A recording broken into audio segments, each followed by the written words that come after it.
네, 사회부 박재희 기자와 함께 자세한 얘기 더 나눠보겠습니다. 자, 박 기자 어서 오십시오. 네, 고은 시인의 성추행 논란, 이게 시작이 어떻게 된 건지 좀 되짚어 주십시오. 네, 최영미 시인의 시 속에서 후배 시인들을 성추행했다는 이 이엔 선생, 바로 한국문학의 거목인 고은 시인을 지목한 것이었습니다. 다음해 2월 최 시인은 SNS를 통해 고은 시인의 상습적인 성추행 의혹을 제기했고, 같은 달 27일 동아일보에 기고했는데요. 네. 1994년 서울 종로구의 모 술집에서 고은 시인이 후배들을 성추행하는 모습을 봤다고 폭로했습니다. 자, 그럼 이제 재판이 진행되는 6개월 동안 고은 시인, 또 서른 잔치는 끝났다의 최영미 시인 모두 내가 맞다고 주장했잖아요. 그 과정을 좀 정리해 주십시오. 그렇습니다. 사실 고은 시인은 스스로에게 부끄러운 행동을 한 적이 없다고 반박해 왔습니다. 하지만 최 시인은 법정에서 목격 당시 너무 놀라 얼어붙었다면서 아무도 말리지 않았고 남자 문인들은 희죽거리기만 했다며 당시의 기억을 아주 자세히 진술했습니다. 이에 대해 고 시인 측은 최 시인이 당시 동석자와 구체적인 정황을 특정하지 못하고 있다며 맞섰습니다.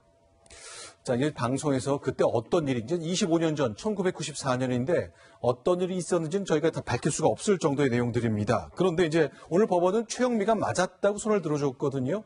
그 근거는 뭡니까?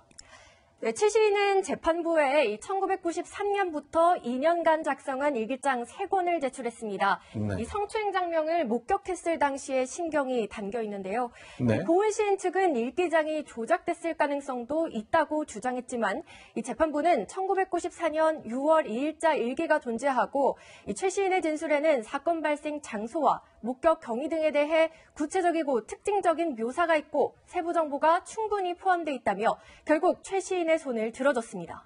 그러니까 큰 틀에서 보면 고은 대 최영미의 소송이었는데 오늘 보도를 보면 고은 시인이 일부 승소했다고 나오거든요. 재판이 여러 개였나 보죠? 그렇습니다. 이 법원은 박진성 시인이 주장한 성추행 의혹에 대해서만 손해배상 책임이 있다고 판단했기 때문에 일부 승소라는 겁니다. 이 법원이 박 시인이 법정 증인 출석을 거부했고 이 성추행을 함께 목격했다고 지목한 인물들이 진술이 엇갈렸다고 설명했습니다.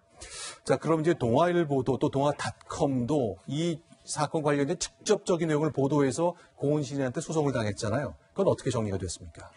네, 법원은 국민의 관심을 받는 공적 인물의 범법 행위나 도덕성에 대한 내용을 보도한 것이기 때문에 공공성이 인정된다고 판단했습니다. 고은 시인의 손해배상 청구는 물론 정정보도 청구도 모두 기각했습니다. 네. 고은 시인의 성추행 의혹은 공소시효가 지나서 이 진실이 가려질 것이라는 관측이 나왔는데요. 고은 시인이 스스로 낸 민사소송에서 이 성추행 의혹은 거짓이 아니라는 법원의 첫 판단이 나오게 된 셈입니다. 그러니까 강제 수사를 해서 형사사건이라면 고은이 잘못했다라고 할 수 있지만 이건 아니었고 그렇기 때문에 거짓이라고 볼 수 없다. 이게 결론이겠군요. 네, 그렇습니다. 알겠습니다. 박재희 기자였습니다. 고맙습니다.